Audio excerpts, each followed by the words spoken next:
Welcome to the Banker Lamp. Please enjoy the video. You're starting with the essentials. Make sure Windows 10 and Zoom are updated so drivers and permissions behave. Next, plug your mic directly into the PC, USB preferred, and avoid adapters. Once done, open Zoom, go to Settings, then Audio, and choose the device from the microphone drop-down. You'll see an input level bar. Speak to verify it moves. If it moves, Zoom sees the mic.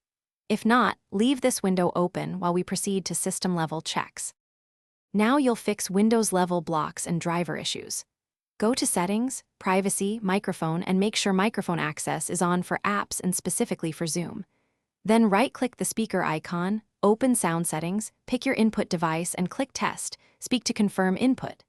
If nothing registers, open Device Manager, find the mic or USB audio device, update the driver, or uninstall and reinstall it. These steps resolve permission and driver conflicts that stop Zoom from receiving audio. Finish by returning to Zoom audio settings. Disable automatically adjust microphone and set the input level manually so Zoom doesn't mute low sound. Then close Zoom and restart Windows to apply driver and permission changes. Join a Zoom test meeting or start a local recording to verify both input and playback.